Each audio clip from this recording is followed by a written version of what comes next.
Geared Up North, your compass in the wilderness.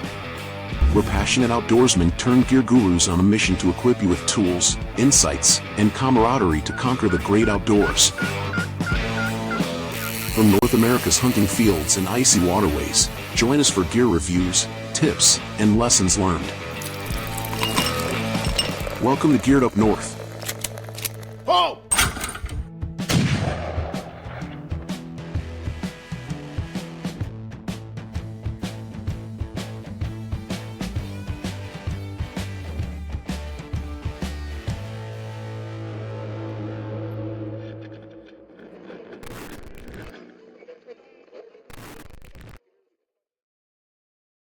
Martin here with Geared Up North. We're doing another installment of the Ruttation Station, a series on helping people get ready for the rut.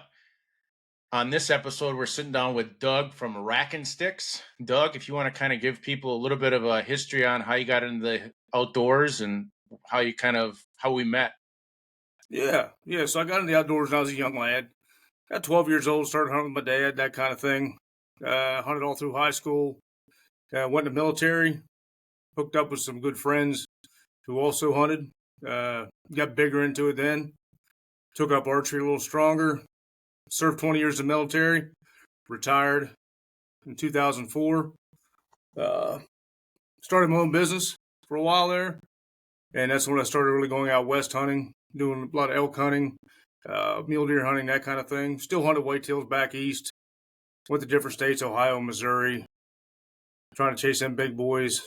Illinois, and now I'm working on the Rackin Stick products. Rackin Stick came about out of necessity.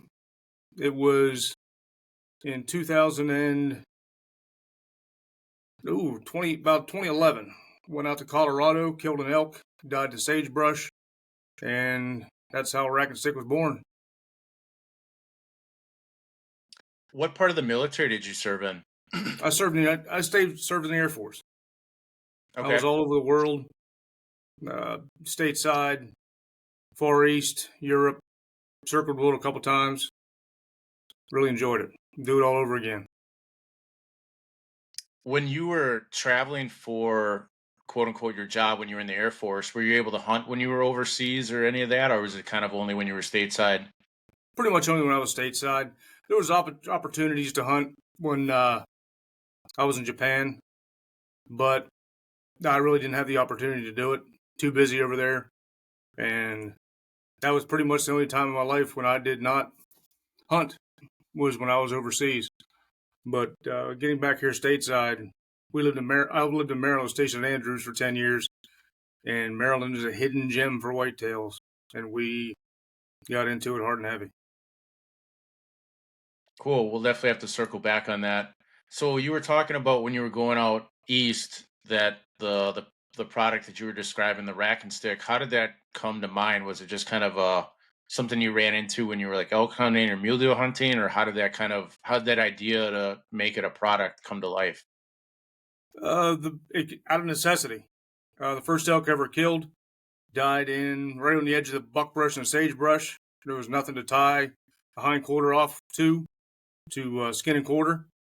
And I talked to a buddy of mine who was out there with me from Nevada, and it was hot. It was second season, flies everywhere. And I told him, I said, how do you do this without getting a lot of waste and getting all the meat out timely? He said, you got to be Johnny on the spot, and you're going to end up losing some because it's just so dang warm.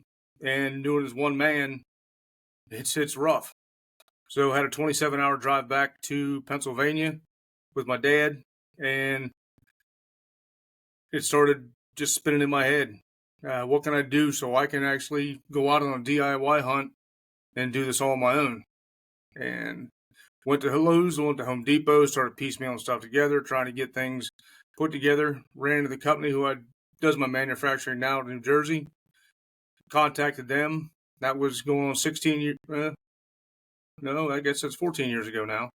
And hooked up with them, and they made my original prototypes for me. I got 10 of them made, handed out to friends, used them myself, and that's how it was born. And just I told myself I wasn't going to go any further until I actually killed an elk and used it for gutting and skinning. But in the meantime, I realized that it also works as a dang on good field dressing tool back east here for whitetails. It's also a dang good shooting rest. So basically, what everything happened was one thing happened after another, and it evolved. In fact, this is my original. This old girl still works. Ain't the prettiest thing. It's not the quietest thing, but it still works for gutting deer. This is what I shot my elk off of. I don't know if you can see it. It's right back here. Shot the elk off of this at over 300 yards, and I skinned and quartered with this old girl right here. So everything's evolved from there. So basically, just out of necessity, Martin. So any of the viewers that are just listening to the podcast, can you describe the problem that solved, just for like what that, because some of the listeners aren't that in depth in the hunting thing. Could you kind of break it down for somebody who's never hunted before to describe how that product was useful for you? Yes. So what it is, for a whitetail, I'll start with whitetail deer. If you're gutting a whitetail deer, it's always a challenge holding the legs unless you have somebody with you. You're always dancing around them, trying to keep them in place, trying to gut the deer at the same time. It's a real pain in the butt. My product solves two problems. It's an extra set of hands, and it's a lot easier, a lot quicker, a lot cleaner, and that's basically what it solves for the whitetail. For a elk or a moose, in fact, I just had a guy send me a picture. He killed a Yukon moose. He bought a product from me up in Potter County here in Pennsylvania. He was going on his first ever moose hunt up to Alaska, and he killed a moose. And he used my XL to skin and quarter his moose. So what it does, the hindquarters of the elk or a moose, or even a mule deer, 300-pound mule deer, they're heavy. And if you want to gut it out, even if you want to just quarter it out, what it does, it keeps everything apart for you. So, and the spring tension keeps it in place. So it makes it a lot easier, a lot quicker, a lot cleaner, because when you're out west, you're Johnny on the spot. You got to get stuff cleaned up because 90% of the time it's getting dark, and you got to get that animal quartered, hauled out, back to your camp. It's basically having a friend with you all the time that's going to help do what you can't do with just two hands. Got it. So to go a little bit further, just so for people that aren't understanding what you're kind of describing, with that system is it's a bar that you're then putting above the knee or below the knee on the rear legs of either the whitetail, the mule deer, the moose, whatever that might be. And that's just helping keeping the legs open as you're processing the animal, correct? Correct. And then from there, mainly focusing on the whitetail, because that's kind of what my own curiosity with the product. Are you then able to hang the animal from that then? Yeah, you can drag it out with it. I have dragging straps you can attach. Like for instance, this right here. This is a Rackin XL with the gutting ends on it. Okay, they're powder coated, made to get bloody and nasty. That's why all my products are made out of aluminum tubing, because if they get blood on them, get gut material, whatever, wash them off, wipe them down, you're ready to go. These ends here are powder coated. That way, if they get nasty, also wash them off, you're ready to go. I have a dragging strap that'll attach to this product right here. All it is, brass grommet here, brass grommet here. The strap attaches, screw these back in. What you're going to do is run the back legs up over the tube, so you're going to drag the deer out on his back, keeping the body cavity cleaner. A lot easier to drag as well, because you're dragging the heaviest part of the animal first. So if you go across a log or something like that, and you have a deer dragging it by the head, the rear end does this. It swings around on you, try to get it across there. With this product here, you can lift the whole animal up by the back legs with this installed, drag it over the log, and then keep on trucking with your drag. Also, when you get back to your camp anyhow, or back to your house, whatever you're doing, you're tired from dragging. So the body cavity stays a lot cleaner, keeps most of the debris out, because everything's tight, everything's closed up. That when you get back home, you have less work to do. skin it out, do what you got to do. You mentioned about hanging as well. If you don't have one, or if you need an extra one, the Rackin XL also turns in to a gambrel setup. So you can hang your deer, skin it out. You can leave it hang on here, do your quartering as well. It's one tool with so many uses, it's not even funny. For instance, right here, that little bag right there is your gambrel setup. It's Amstel dog leg with 3 carabiners and 2 eyelets that screw in the end.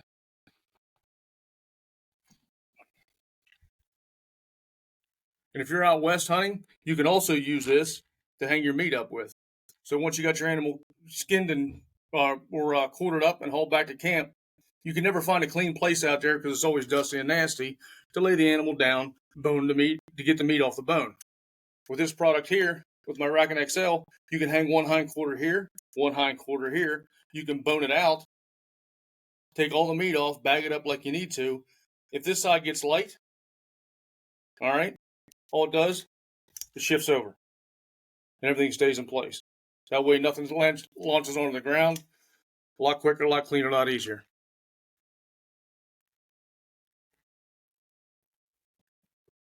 So kind of, let's just do a brief overview of all the different products that you have and kind of how they fit the whitetail space for somebody that's getting prepped for the rut. Okay. So what we have, we'll start out with the Rackin XL. There's a lot of guys out there that crossbow hunt because they have to or because they want to. Okay. The Rackin XL, right here, comes just like this here. Has a shooting rest. Rubber bumper on the end. I don't know if I said it before, but all these ends interchange. They're all 1/4 20 thread. So if you're a crossbow hunter, I'm not sure. I know Kentucky and certain states like that come in during the rut.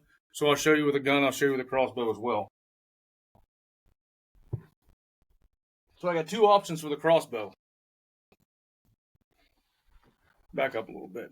So all it is, this will sit right here in your hip, right below your belt. All you do is you drop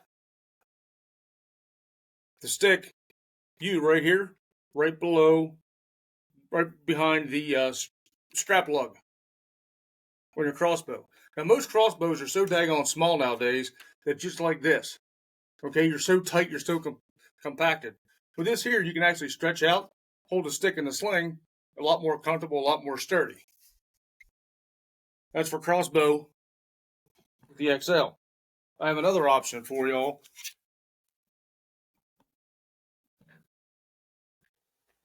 This is one of my newer attachments.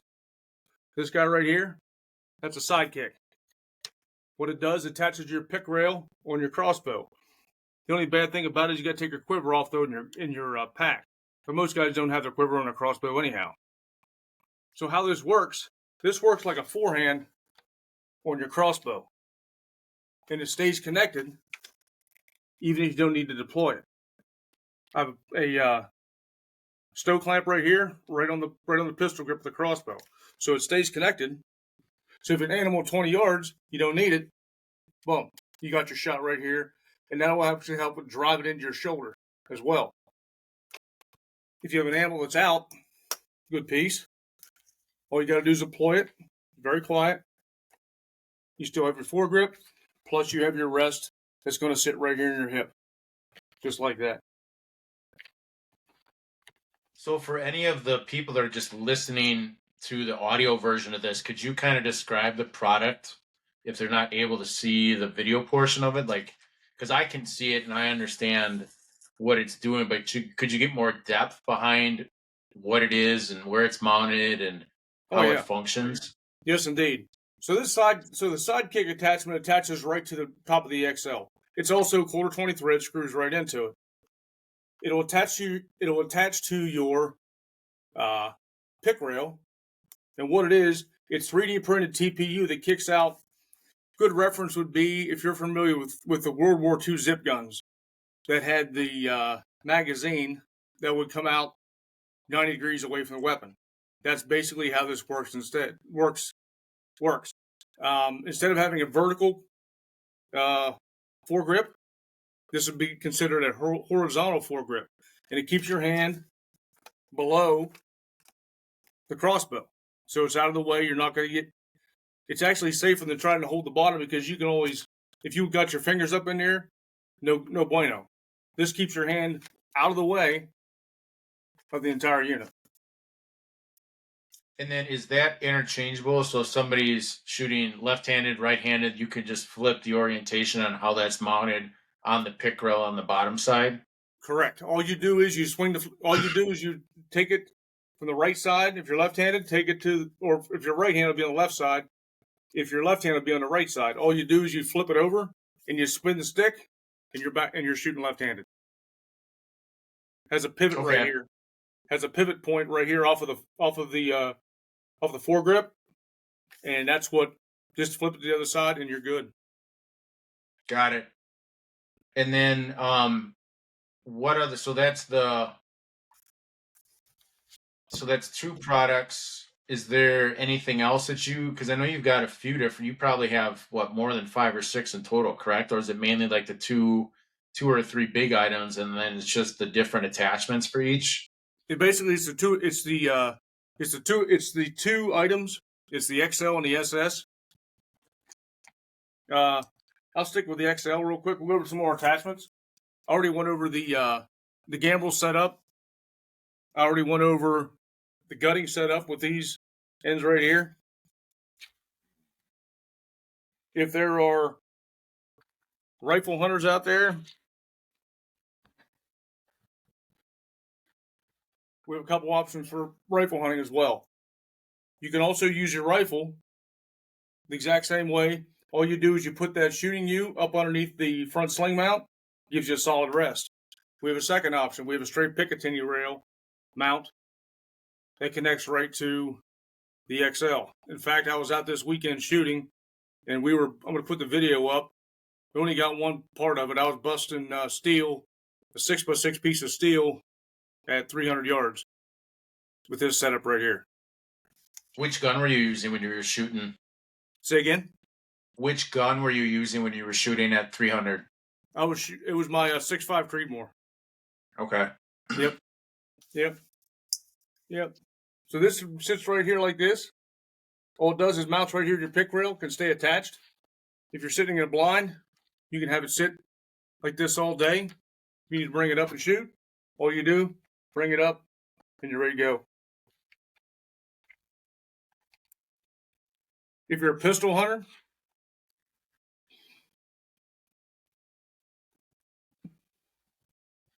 we also have attachments for you.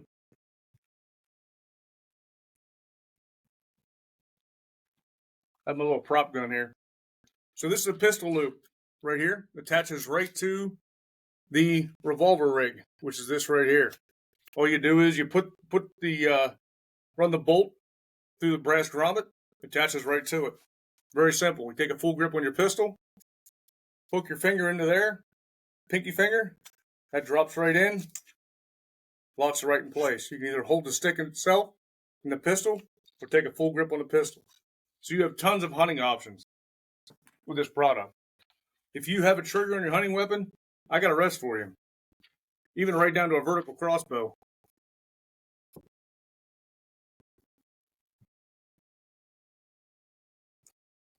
As far as you mean to go over the SS, Martin?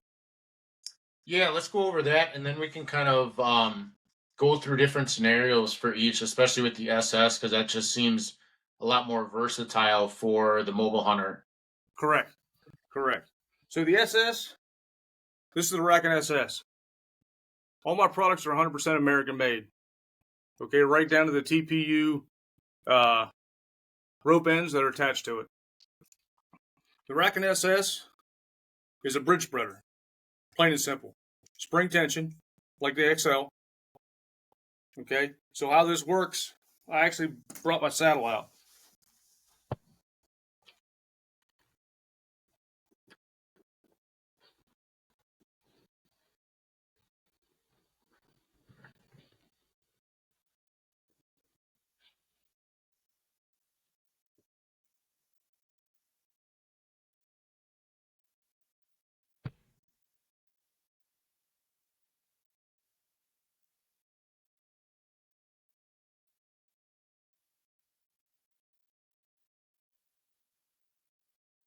basically how this works, there's your bridge.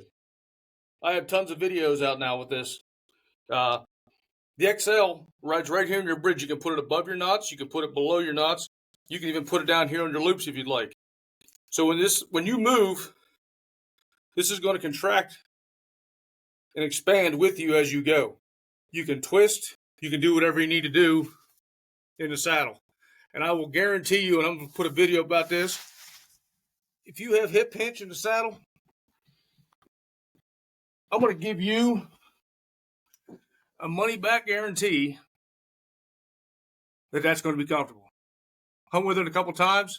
If you don't like it, if it doesn't do what you want it to do, I'll give you your money back. It's that plain and simple. That's how positive I am this product does what it's supposed to do. Can you, for people that aren't able to watch, can you describe what the product is, where it gets placed on the saddle, how it functions? Sure. So it's basically expandable tubing. It'll extend out to 19 inches, retracts down to 13 inches with a spring shock absorber, if you will, in between. The ends are TPU printed 3D printed TPU. They actually have a little bit of carbon fiber in them. These little guys have been froze test down to -5 for 3 days. It comes with a ladder strap that connects everything. So all it is, these will work on a strap. I've used them on a 1-inch strap. I've used them on am steel, rope, you name it. It'll slide in. All you do is you take one side, push it into your rope, into your bridge, wherever you want to put it. On both sides, take the ladder strap, connect around, lock it in place, and you're ready to roll. If you're a big fella, you can expand this out, lock it in place, and it'll still keep everything apart. I've got a guy who just sent me an email out of Georgia. Broke his pelvis, and he couldn't saddle hunt anymore because it was too painful. He bought my SS, and now he's sitting just as comfortable he can be. I ran into a guy out in Ohio who has back issues, and I didn't know the SS would relieve back issues. I thought it'd just take care of the pressure on your side. He said he was out glassing for 6 hours, felt like he was sitting in a hammock. That's how comfortable he said this thing was. What other end attachments do you have for the SS? As far as the SS goes, you can attach anything you want to the SS. All these ends are all 1/4 threads. You can put a shooting rest attachment on if you want to turkey hunt. It's a little short, to be honest with you, for hunting out of the saddle. What it does do, it gives you an extra point of contact on your bridge. So as you're hunting, this is going to be sitting in your bridge. You can lay your forehand up on here, and you can rest your gun and get the full grip on your rifle, as well as your rifle and your bridge rope, and that's going to give you an extra point of contact to give you a more steady shot. The SS right now is pretty much just for saddle hunting. You can also use this for gutting your deer, though. These rope ends can pop right into the Achilles tendon on the back leg of a deer. This will work exactly the same way as the XL will for gutting or quartering. What it does is the spring pressure is going to hold it apart. That way, you're not wrestling with the legs. It's a lot quicker, a lot easier job. You can also use this for dragging. You can attach a dragging strap to each end. Run the deer's back legs up over the tube. Screw this back in. You can drag it out the same way as you would with a XL. It's just going to be a little more compact, but it works the same. We've stress tested these things down at a butcher shop. We hung a 375-pound hog off one of these with a gamble rig, 0 issue. The aluminum tubing is super strong. I've ran them over with my tractor, my 4-wheeler, tried to break them, and they just won't break.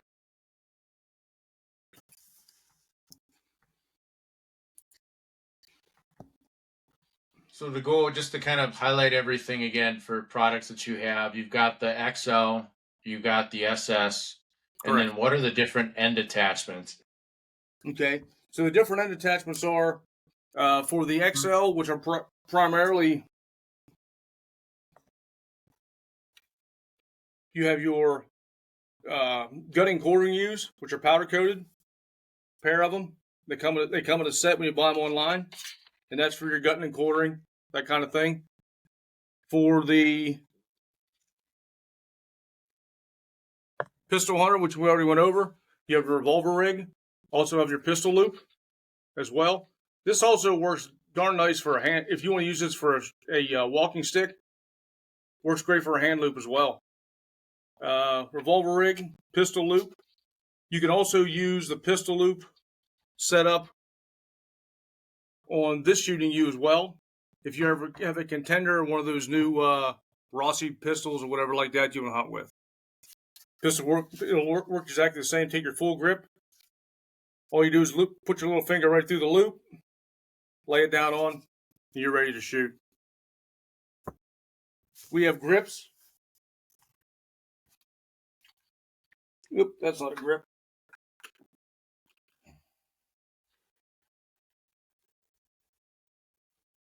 We have grips that mount right on to the end of your XL and SS. All it is, unscrew it, slide the grip over top, screw it back into whatever attachment you have. Works great as using it for walking stick, for spot and stalk, that kind of thing. I also make one for the SS for when it's hot or it's cold. That way it gives you a little extra grip to slide it into place, so it's not quite as slippery. For hunting out of a tree stand, for mobile hunting out of a tree stand, this is our stand clamp. This little guy does a whole lot. So all it is, if you're hunting out of a tree stand, then have this adjusted to where you want it to be. You'd mark it with a silver Sharpie, extend it out at the house, lay it out, get your rifle as parallel as you can to the ground, mark it with a silver Sharpie right here. Each weapon is going to be different, so you have a crossbow and a rifle and a shotgun, that kind of thing. Make a mark for each one of those. So if you're hunting out of a tree stand, have it adjusted, and that stand clamp will keep it locked right in place. If you're ready to use it, pop it out. She's still not going to come out. Throw it on your hip. You're ready to shoot. For packing in, it's our pack clamp. It's got a reverse J on it. Hook it to any molly loop, whatever you have. Keeps the pressure on this side, which keeps it from popping out. Attaches the exact same way.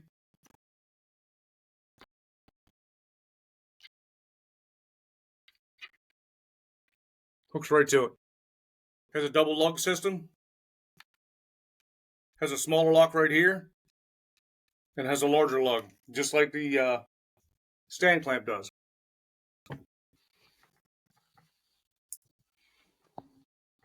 We have, what else we got going on here?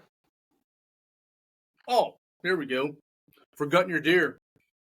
If you want to gut your deer, well, if you're gutting your deer at night, which a lot of us have to, all you do is you attach your stand clamp right to your stick. That's going to be in the back legs of the deer. You take a flashlight, jam it in there, tighten down the ladder strap. The ladder strap just attaches right to itself. Hold it right in place. That way you have your hand lamp, plus you have the entire animal lit up as well. That'll attach to the XL or the SS to do the same thing.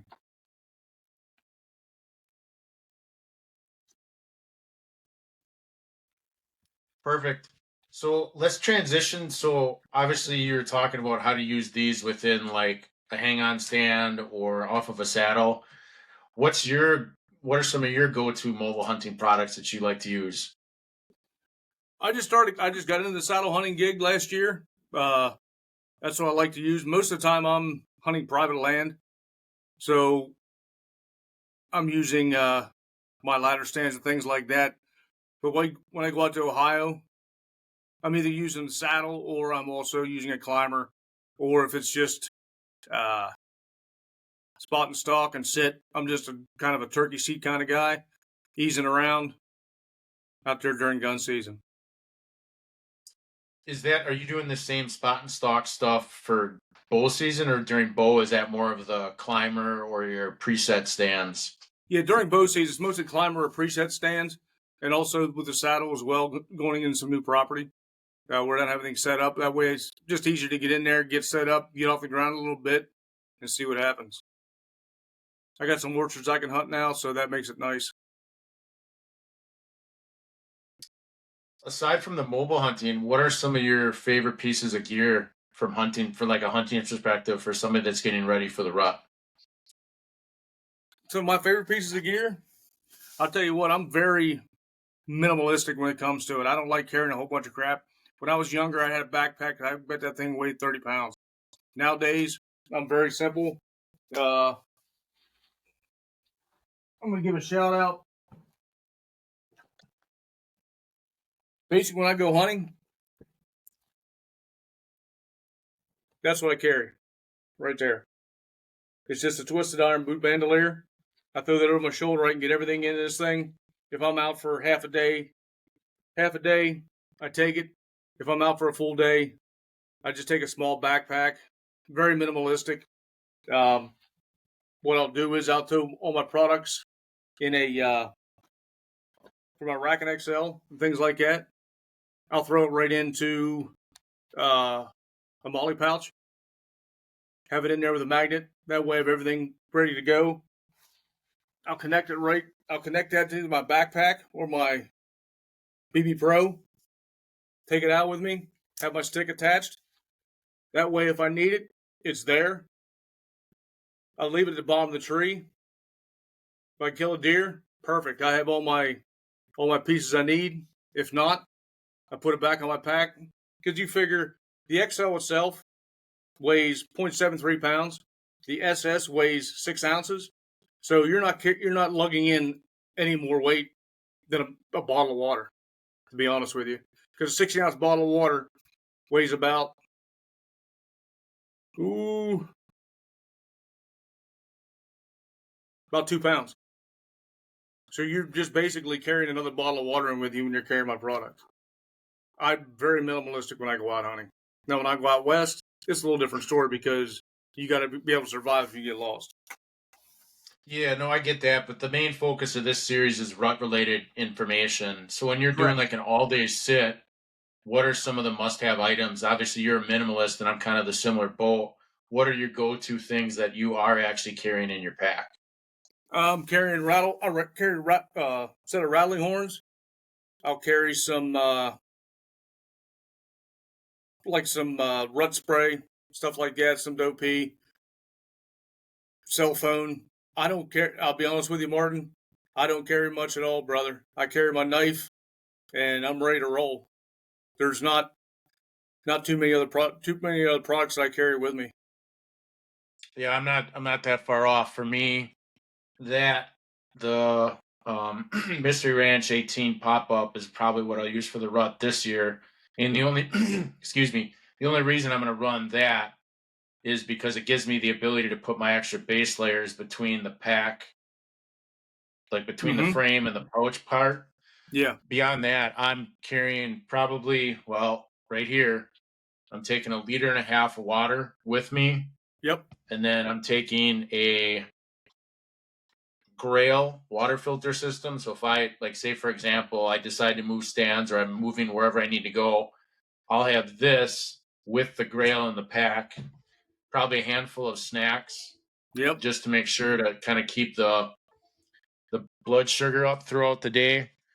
And then that's pretty much it. I mean, and I don't carry rattling antlers. I'll carry 2 or 3 different grunt tubes, just based off of scenarios that I see, or like depending on how far they are away, or if I want to have a more aggressive call, or if I want to have, because for me, I'll literally have it no different than like a golfer is picking a different club. So I might grab this grunt tube. Okay, cool. I can see that that deer's walking away. So I might grab the one that's got a little bit more depth or volume or sounds more mature. Or if I'm just blind calling, I'm probably going to grab the one that's preset as like an immature buck Mm-hmm. to just kind of like act like I'm the teenager who knows what he's talking about, knows what he's doing. Or the Dobley one, the one that I'm ordering from Hattie Bow, the Hattie Doe. I haven't tried that one yet, but I'm excited to try that because then it's no different than being Zelda with the flute, being able to switch back and forth between different notes and different tones and being able to deliver more of a true experience for the whitetail to come by and say hi. There you go. There you go. Yeah, over the years, I got pretty good. I forget what it's called, but it's the one that where you press the different levels on the grunt tube. The extinguisher. I don't know what that is. I put it this way. It's been in my pack for so long that all the words wore off of it. So I have no idea what it is, but it's one of them things that it always goes in the pack, and I've got good enough with it for the doe bleats and the fawn calls and all that kind of stuff. Like you talk about playing it's just like playing a flute or something like that, man. I know where to put my fingers to make the sound I need to make. Oh, I know exactly what you're talking about. I don't remember what the name of it is though, because you've got like, I'll say like, we'll just say for numbers, 2 inches from top to bottom, and depending on where you put your fingers Yes, on that gap or space is where it's adding pressure to the reed. true talker. Yes, that's what Yep, it is. yep. Yeah, that old girl's been in there for years, man. Still works. So now we can kind of continue on the rut thing. Do you have any? Obviously, you're more of a minimalist, so you're not carrying a bunch of stuff with you aside from your little like Indiana Jones satchel for a half day hunt. So are you? What's your like go to? Are you mainly just like going off of sign? Are you setting up based off of terrain and historical data? What's your kind of thought process behind the rut? I'm terrain, and I'm also sign. Uh, yeah, that's basically what I got going on. See what the game cam's got going on. If I'm hunting newer property, I'll do a little scouting prior, and then head on out there. And I'm pretty good with the terrain, with the pinch points, all that kind of thing. The way that goes, looking for the feed, looking for that kind of thing. That's my big go-to. If I find feed, I'll find deer. So when you're talking pinch points, could you go a little bit more depth on what those are, what your favorite ones are for your own style of hunting? Oh yeah. I'm a big. I don't know if you call it too much of a pinch point. I'm a big not saddle hunting, but when you find like saddles and things like that, pinch points on side of ridges and stuff that come up, they give because deer are inherently lazy. That's their game. They're not going to put out any more energy than they have to. And if I find spots where they can get up into a spot where they need to be for bedding or like into a bedding area where the feed's out in front, I'll hunt those. I'll hunt those in a heartbeat because I'm sure you know as well as I do, Martin. If a deer can find an easy way through something, they're going to make it. They're not going to try and climb the steepest ridge or anything like that. They're going to find the way they're going to use the least amount of energy to get to where they need to be. Yeah, the way that I look at it is no different than like an older guy or somebody that's just a little. They're like to your point. They're just using their energy wisely. They're not going out of their way to go up and around. No different than either like me or you. Like say for example, if we're going scouting, there's no way that we're just going to go straight up the mountain. We're probably going to go zigzag back and forth and try and find sign along the way up instead Yep, of literally just doing a cannonball run straight up the hill. correct. Now, could we do that? Yeah, we could, but you might need that Rackin XL stick to drag my fat butt up that hill.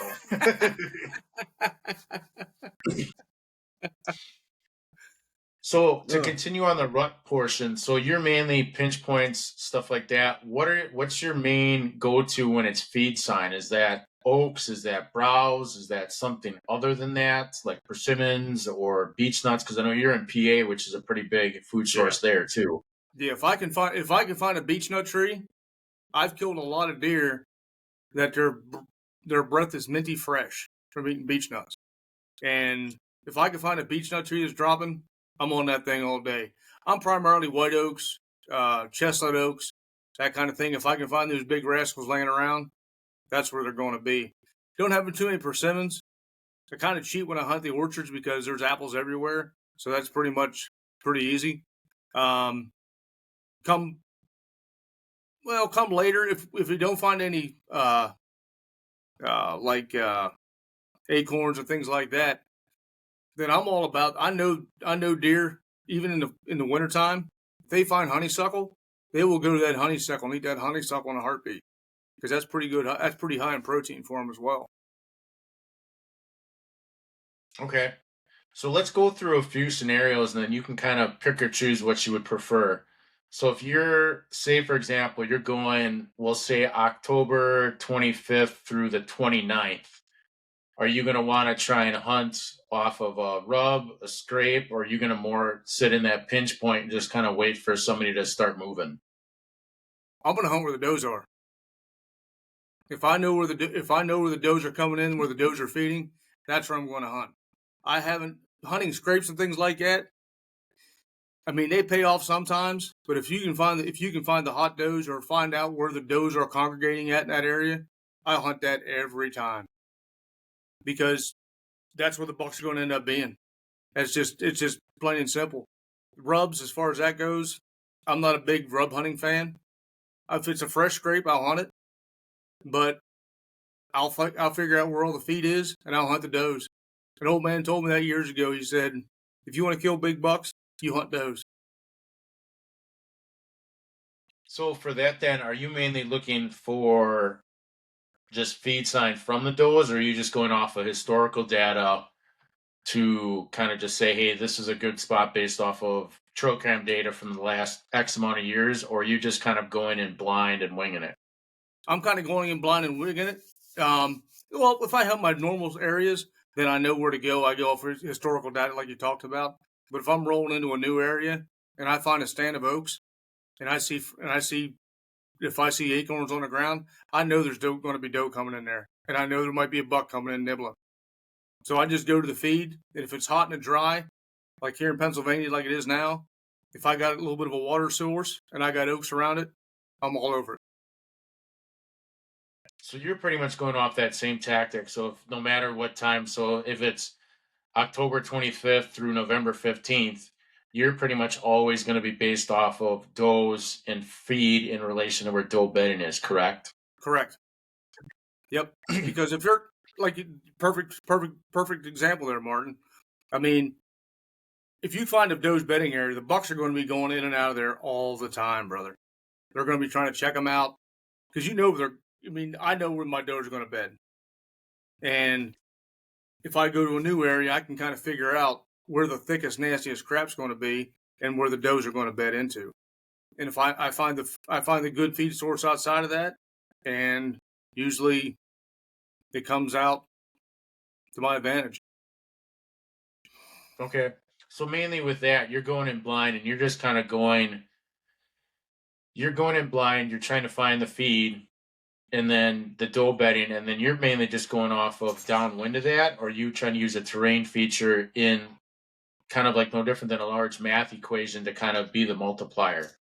Yeah, I'll use it, around here. It's pretty daggone hilly, and if I can find a good spot, a good draw that goes into it, they're going to come out of there. If I find out where the um, the feed points are, or find some game trails coming in and out of the bedding area, that's what I'm going to hunt off of. Like if I go into an area, guy says, "Hey, you can hunt this," I'll go in and I'll find a good game trail. I'll figure out on my X app where the oaks are, where the thickets are, that kind of thing, and then go from there. Okay. So really, you don't have like certain people have, they prefer to be pre-rut, rut. You don't really have, say, for example, between October 15th and we'll say October 25th and we'll say November 15th. Do you have a desired day or 2 day or 3 day period in that window that you would prefer to hunt? So say, for example, if you had to place your bet that you would kill a Pope and Young or bigger, what would be your 3 day window you would pick? I'll be honest. I'd pick the 3 days right around Halloween. So I you do the 29th, you do like the 30th, the 31st, and the 1st. correct. Yep. Yeah. Why is that? What's that? Why? Why? Because I've killed 90% of the buckets hanging in my basement during that time. From October 4th, let's see here, from the 29th to the 4th of October. That's when I've killed 90% of the bucket. And they're still in pre-rut and they're still chasing or chasing hard. If I can get on November 4th, I'm going to say 8 out of the 13 I have hanging here on the wall. That's when I've killed them on October 4th. Don't know why. And that's Pennsylvania, Illinois, Missouri. Okay. So if you had to pick, it'd be the 3 days after Halloween. Correct. Okay. Yep. Yeah, the wife knows when that week hits, I'm not going to be home much. Yeah, I don't blame you. I'm the same way. I don't have a wife, but it's pretty much I tell all my clients and even my assistant I have, I'm like, this date, October 24th through November 9th or 10th, you will not find me. I will not answer anything. If you want to shoot me an email, you're going to get a polite response. Correct.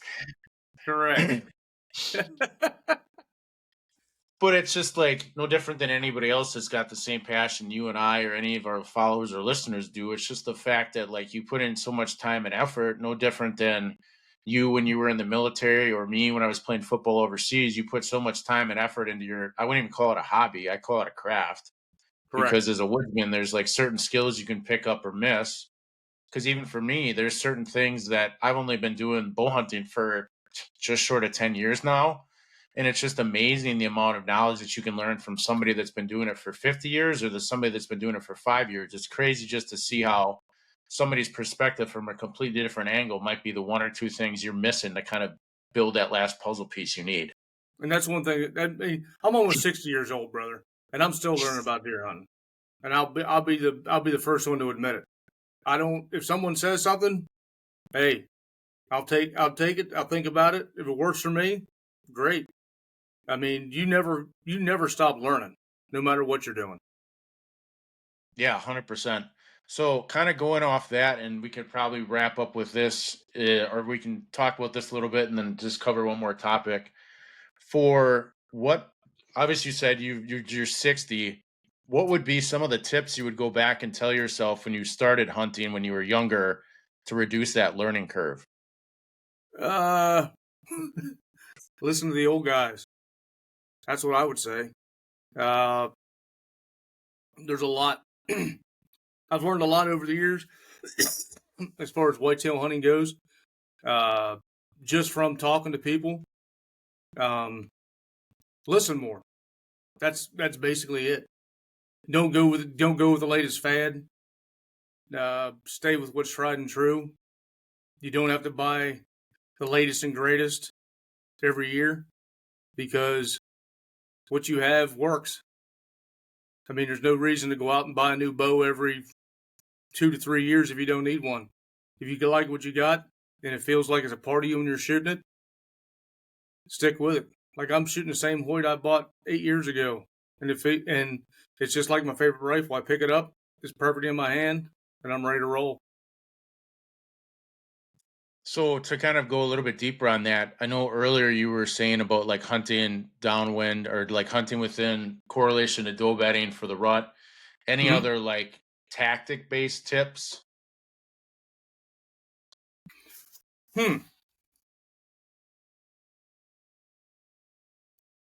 That's a good question.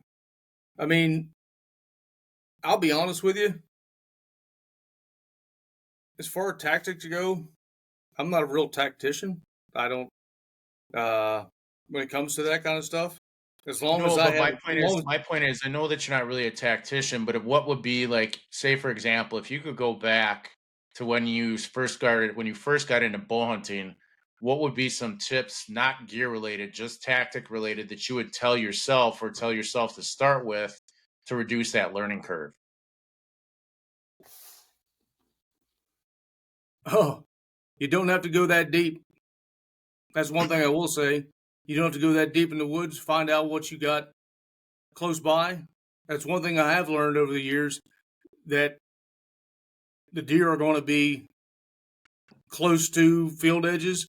The deer are going to be closer to water sources that are nearby.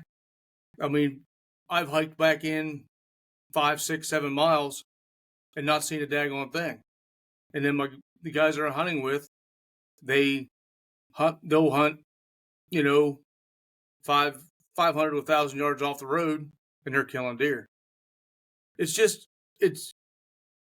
deer hunting is like a chess match, bro. I mean, you either win or you lose. That's basically it. I mean, all the scent sprays, all that kind of good stuff that they put out now, all the different lures and that kind of crap. It's all good. It's all well and good. But if you don't have the perfect scenario set up, you're not gonna be successful. Yeah, I would agree. I think for myself, the couple that I could think of just off the top of my head from after asking you the question, I think one, I would start with learn terrain more than anything, because the sooner that you understand terrain and how deer use it, you're going to save 4 to 5 years of just obviously that your biggest educator is being in the field and being on stand or scouting or whatever that might be. But if you can understand terrain features and certain features they like more than others, especially based off of where you are location wise. So for like you being in PA and me being in northern Wisconsin, there's certain terrain features that are going to be way better than others just because of the hills or the big woods that we hunt in. But if I'm in marsh country, that's going to be a completely different type of terrain feature. So focusing on whatever type of terrain you're hunting in and then using those terrain features as your focal point to start scouting and kind of build that as you could call that your first base. Mm-hmm. If we're going to use like a baseball reference, that could be your first base. That's a way to at least get on base. Now let's try and steal some more bases and get home. Correct. And I will tell you one thing. One thing that has been, because we used to buy and we used to get the old topo maps, the big gigantic topo maps, and go off those rascals. I will say one thing about new technology, those new apps with the X app, X Hunt on X Hunt, love them, man. Once you learn to use those things, you can save a lot of boot leather getting to where you're going and figure out what you got going on. Yeah, 100%. To me, I agree. Those are probably the biggest adversary for anybody. But I will say that isn't your end all be all. From my own perspective, I think everybody should be carrying a compass in the woods, even if their phone has got full reception. To me, where we go up in northern Wisconsin, if anybody comes up by our camp, it's mandatory that you bring a compass. If you forgot one at home, we've got a whole box of about 10 of them 100%, because we haven't had any issues yet, but we have public that's adjacent to the land that we own. And if you go one direction or two directions in the wrong way, you're 5 miles before you hit a logging road. Yes. Yep. I used to hunt down on the eastern shore of Maryland, which is flat. When we talk about hunting a ridge, we talk about hunting like a 3-foot ridge up out of the swamp. And if you didn't have a compass, and it was real easy to get lost back in there, especially if the fog set in over those swamps, yeah, that was kind of rough. And we have had guys get lost back in there. And unless you have a compass, you have no idea where you're at. Here's a perfect scenario for you. You're talking about a fully charged phone and a GPS and that kind of thing. When I go out west, I was out west 4 years ago, and I had my phone with the X app. I also had my Garmin GPS. Well, I got halfway out across this ridge. I was putting on a walk about 2.5, 3 miles. I got out there. I got about 1,000 yards. My phone died. So I didn't have that. So I'm like, all right, I got my GPS. Pulled my GPS out. GPS died. So I had nothing but a compass to get to where I needed to go. And I was already hiking through these ravines. If it wouldn't have been for the compass and the sun, I'd have been lost, brother. I'd have been lost. Yeah. Same. And even for me, when I'm going up by my property, most of the time my phone stays in the pocket until I'm going to until I get to where I'm going. Even if I don't know where I'm going, most of the time I just try and use the compass as kind of the primary. The phone is just the secondary to make sure that I'm going in the right direction. Correct. I mean, even though I'm hunting around here in areas that I know, the compass is always in my bag. It don't matter where I'm at.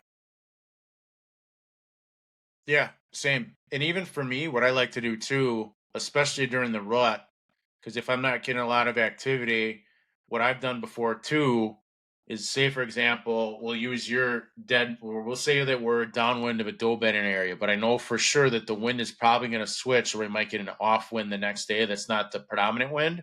Mm-hmm. I'll actually pull out the compass and put it in my right or left hand, and then I'll just kind of shift around and try and see where there'd be another tree that I could then use with my binoculars to try and look, okay, cool. This is probably going to be off wind of this scrape or off wind of this primary trail in a travel corridor. And then I can look and be able, okay, cool.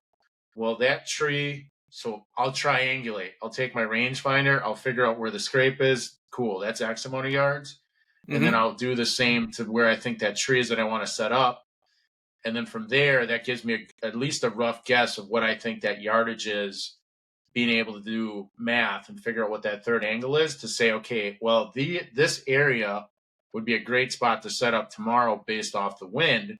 So then when I come back the next day, or what I've done before too, is I'll pre-hang everything there. So all I need to do is just show up the next morning and everything's in the tree ready to go, aside from my bow. I always bring my bow with me. I don't leave it in the tree overnight. Yeah, exactly. That's a smart move, brother. I like that.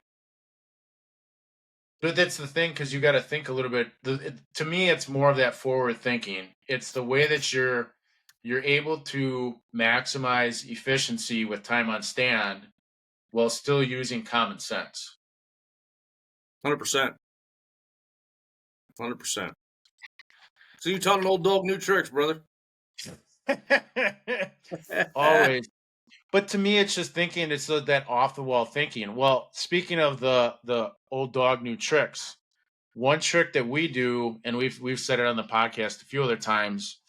Say, for example, this is one of those reflective gear tacks. Mm-hmm. Here's your tree. We'll put this in there, but then we'll put like an inch or 2 inches of that orange tape for marking for like your logging trails. Yeah.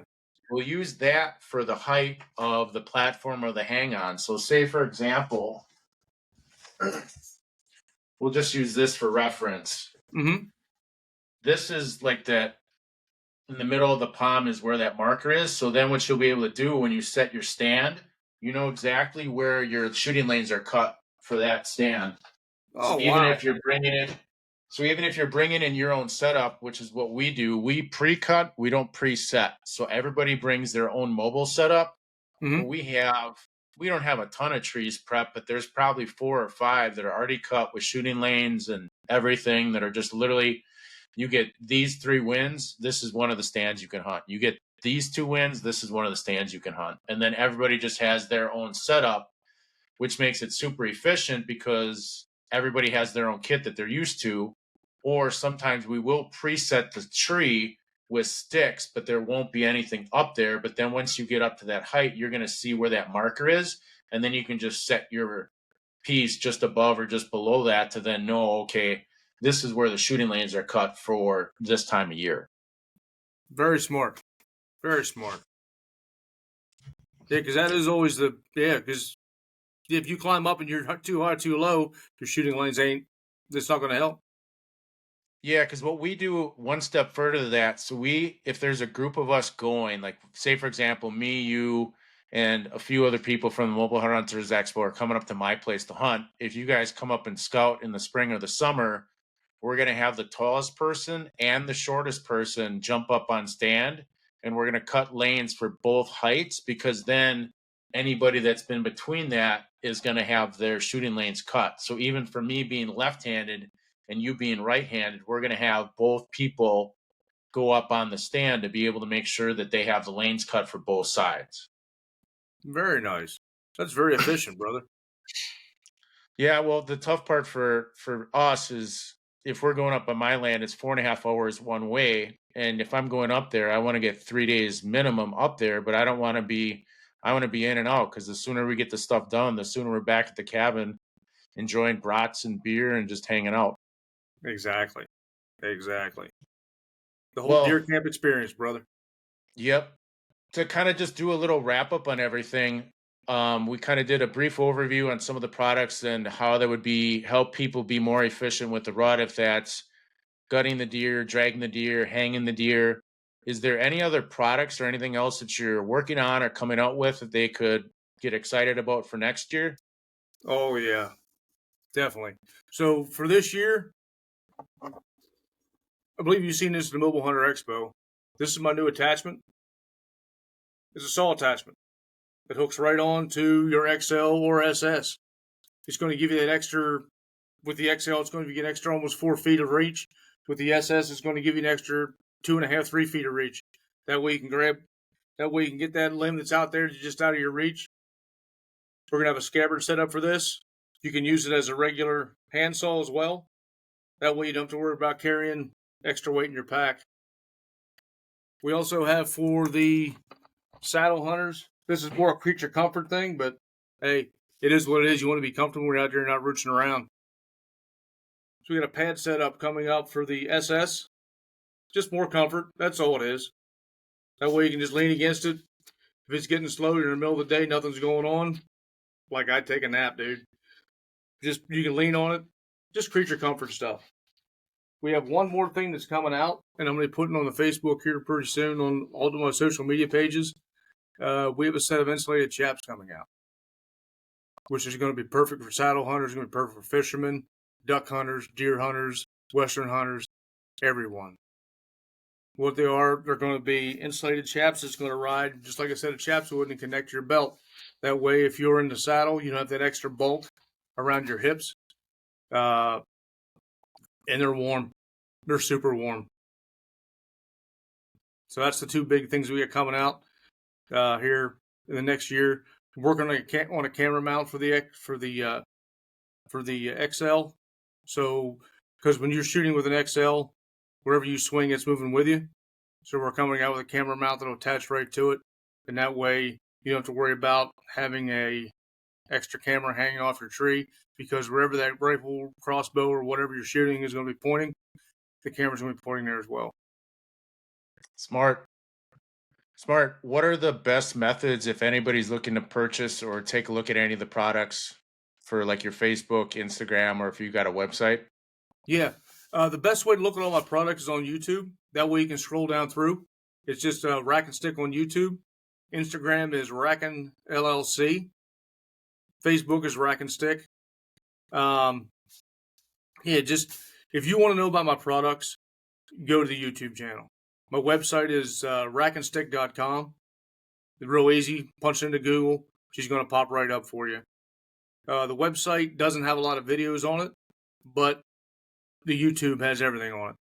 And that's what I suggest people to go to, because if you go to the Facebook, you got to run through all the different posts, and you might not find what you're looking for. But that way, if you go to the YouTube, go to the videos and the shorts, everything you need to know about the Rackin Stick, Rackin Sticks, Rackin XL, all the attachments, the SS, everything is right there. Perfect. That sounds like a great way to wrap it up. I appreciate your time, Doug, and kind of taking some time out of your day to learn more about the products and how that can help people be more efficient during their rutcation. Appreciate it, brother.